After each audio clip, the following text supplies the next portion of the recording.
Hi hello friends, welcome back to my channel. ನನ್ನ ಇವತ್ತಿನ ಒಂದು ವ್ಲಾಗಲ್ಲಿ ನಾನು ನಿಮ್ಮ ಜೊತೆಗೆ ಒಂದು ಕ್ಯಾಬೇಜ್ ಮಂಚೂರಿಯನ್ನು ನಾನಿಲ್ಲಿ ತೋರಿಸ್ತಾ ಇದ್ದೀನಿ. ಅದಕ್ಕೂ ಮುಂಚೆ ಯಾರ್ಯಾರು ನನ್ನ ಚಾನಲ್ನ ಸಬ್ಸ್ಕ್ರೈಬ್ ಮಾಡ್ಕೊಂಡಿಲ್ಲ, ಸಬ್ಸ್ಕ್ರೈಬ್ ಮಾಡ್ಕೊಳ್ಳಿ ಹಾಗೂ ಬೆಲ್ ಬಟನ್ನ ಕ್ಲಿಕ್ ಮಾಡಿ. ಯಾಕಂದರೆ ನಂದು ಯಾವುದೇ ಒಂದು ವಿಡಿಯೋ ನಿಮಗೆ ನೋಟಿಫಿಕೇಷನ್ ಬರುತ್ತೆ. ಸೊ ಈ ವಿಡಿಯೋನ ನಿಮಗೆ ಇಷ್ಟ ಆದರೆ ಕೊನೆಯಲ್ಲಿ ಎಲ್ರಿಗೂ ಕೂಡ ಶೇರ್ ಮಾಡಿ. ಸೊ ನಾನಿಲ್ಲಿ ಕ್ಯಾಬೇಜ್ ಮಂಚೂರಿಯನ್ ಮಾಡೋದಕ್ಕೆ ನಾನು ಒಂದು ಚಿಕ್ಕದಾಗಿ ಮೀಡಿಯಮ್ ಸೈಜ್ ಇರೋ ಕ್ಯಾಬೇಜ್ನ ತೊಗೊಂಡಿದ್ದೀನಿ. ಅದನ್ನು ಸಣ್ಣದಾಗಿ ಕಟ್ ಮಾಡಿ ಸಹ ಇಟ್ಕೊಂಡಿದ್ದೀನಿ. ಇಲ್ಲಾಂದರೆ ನಿಮಗೆ ಇಲ್ಲಿ ಕಟ್ ಮಾಡೋಕ್ಕಾಗಲಿಲ್ಲ ಅಂತಂದರೆ ವೆಜಿಟೇಬಲ್ ಕಟ್ಟರ್ ಇರುತ್ತಲ್ಲ, ಅದರಲ್ಲಿ ನೀವು ಮಾಡಿಕೊಂಡು ಸಣ್ಣದಾಗಿ ಕಟ್ ಮಾಡ್ಕೊಬೋದು. ಇದಕ್ಕೆ ನಾನಿಲ್ಲಿ ಆಲ್ಮೋಸ್ಟ್ ಒಂದು 3 ಸ್ಪೂನ್ ಆಗೋಷ್ಟು ಮೈದಾ ಹಿಟ್ಟನ್ನು ತೊಗೊಂಡಿದ್ದೀನಿ. ಅದರ ಜೊತೆಗೆ 3 ಸ್ಪೂನ್ ಆಗೋಷ್ಟು ಕಾರ್ನ್ಫ್ಲೋರ್ನು ಸಹ ಸೇರಿಸ್ಕೊತಾ ಇದ್ದೀನಿ.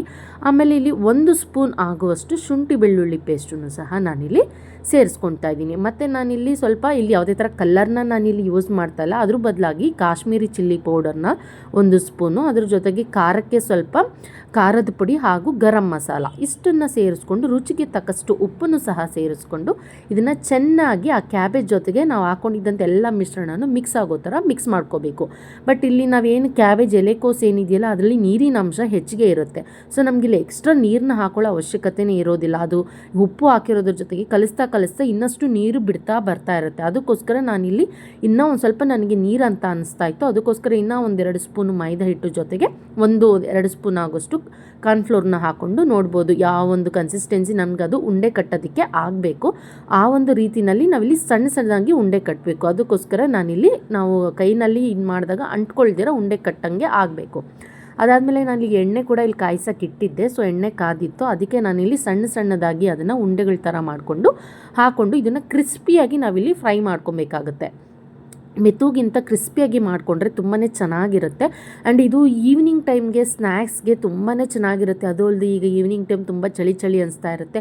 ಸೊ ಈ ಥರ ಒಂದು ಸ್ನ್ಯಾಕ್ಸ್ ರೆಸಿಪಿನ ಮನೆಯಲ್ಲಿ ಮಕ್ಕಳಿಗಾಗ್ಬೋದು, ನಾವಾಗ್ಬೋದು ಮಾಡ್ತಾ, ಅಥವಾ ಯಾರಾದರೂ ಮನೆಗೆ ಈವ್ನಿಂಗ್ ಟೈಮ್ ಬಂದಾಗ ಟೀ ಜೊತೆಗೆ ತುಂಬಾ ಬೆಸ್ಟ್ ಕಾಂಬಿನೇಷನ್ ಅಂತಲೇ ಹೇಳ್ಬೋದು. ತುಂಬಾ ಟೇಸ್ಟಿಯಾಗಿರುತ್ತೆ ಆ್ಯಂಡ್ ತುಂಬ ಸಿಂಪಲ್ ಆಗಿರುತ್ತೆ ಮಾಡೋದಕ್ಕೂ ಸಹ.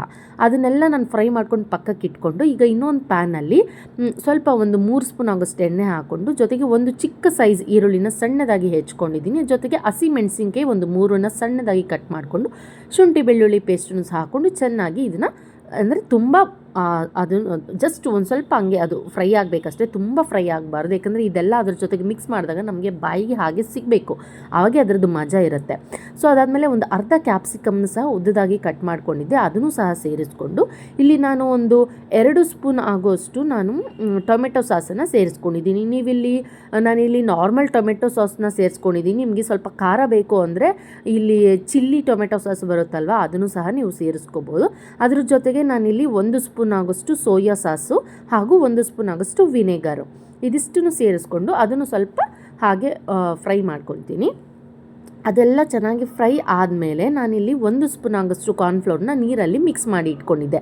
ಆ ಒಂದು ನೀರನ್ನು ಇದಕ್ಕೆ ಸೇರಿಸ್ಕೊಂಡು ಇದು ಹಾಕೋದಕ್ಕೆ ಕಾರಣ ಏನಂದರೆ ಸ್ವಲ್ಪ ನಮಗೆ ಪೇಸ್ಟ್ ಅದು ಇದು ಹಾಕಿದ ತಕ್ಷಣ ಗಟ್ಟಿ ಆಗುತ್ತೆ. ಅದ್ರ ಜೊತೆಗೆ ನಮಗೆ ತುಂಬಾ ಒಂದು ಶೈನಿಂಗ್ ಸ್ಟ್ರೆಚರ್ ಕೊಡುತ್ತೆ. ನೋಡ್ಬೋದು ಅದು ಹಾಕಿದ ತಕ್ಷಣ ಯಾವ ಥರ ಒಂದು ಗ್ರೇವಿ ಥರ ಆಗೋಯ್ತು ನಮಗೆ, ಅದು ತುಂಬಾ ಚೆನ್ನಾಗಿರುತ್ತೆ. ಸೊ ಅದನ್ನು ಹಾಕ್ಕೊಂಡು ಚೆನ್ನಾಗಿ ಫ್ರೈ ಆದಮೇಲೆ ನಮಗೆ ಉಪ್ಪು ಆಲ್ರೆಡಿ ನಾವು ಅದಕ್ಕೂ ಹಾಕ್ಕೊಂಡಿದ್ದೀವಿ, ಅದನ್ನು ನೋಡಿಕೊಂಡು ಇದಕ್ಕೂ ಸ್ವಲ್ಪ ಹಾಕ್ಕೊಳ್ಬೇಕಾಗತ್ತೆ. ಎಲ್ಲನೂ ಹಾಕ್ಕೊಂಡು ನಾನೇನು ಫ್ರೈ ಮಾಡಿ ಇಟ್ಕೊಂಡಿದ್ನಲ್ವ ಆ ಒಂದು ಕ್ಯಾಬೇಜ್ ಉಂಡೆಗಳನ್ನೂ ಸಹ ಇದ್ರ ಜೊತೆಗೆ ಸೇರಿಸ್ಕೊಂಡು ಅದು ಚೆನ್ನಾಗಿ ಆ ಮಸಾಲೆ ಜೊತೆಗೆ ಮಿಕ್ಸ್ ಆಗಬೇಕು. ಸೊ ಈ ಒಂದು ರೆಸಿಪಿ ನಾನು ಹೇಳಿದಾಗೆ ಮಕ್ಕಳಿಗಂತೂ ತುಂಬಾ ಇಷ್ಟ ಆಗುತ್ತೆ, ಮಕ್ಕಳಿಗೆ ಎಲ್ಲ ದೊಡ್ಡವ್ರಿಗೂ ಸಹ. ಯಾಕಂದರೆ ಅದನ್ನು ಮಾಡ್ತಾ ಇರುವಾಗೆ ನಮ್ಗೆ ಯಾವಾಗ ತಿನ್ನೋಣ ಅನ್ನಿಸ್ತಾ ಇರುತ್ತೆ, ಅಷ್ಟು ಚೆನ್ನಾಗಿ ಇರುತ್ತೆ. ಕಂಪ್ಲೀಟ್ ನಮಗೆ ಒಂದು ರೋಡ್ ಸೈಡ್ ನಾವೇನು ತಿಂತೀವಲ್ಲ ಆ ಒಂದು ಟೇಸ್ಟಲ್ಲೇ ಇರುತ್ತೆ. ಹೆಲ್ದಿಯಾಗಿ ಮನೇಲಿ ಮಾಡ್ಕೊಳ್ಬೋದು. ಸೊ ನೋಡಿದ್ರಲ್ಲ, ಕೊತ್ತಂಬರಿ ಸೊಪ್ಪನ್ನು ಹಾಕ್ಕೊಂಡು ಗಾರ್ನಿಷ್ ಮಾಡಿಕೊಂಡ್ರೆ ನಾವು ರುಚಿಯಾಗಿರುವಂಥ ಕ್ಯಾಬೇಜ್ ಮಂಚೂರಿ ರೆಡಿ ಆಯಿತು. ನೋಡಿದ್ರಲ್ಲ, ಇಷ್ಟ ಆಗಿದ್ರೆ ಲೈಕ್ ಮಾಡಿ.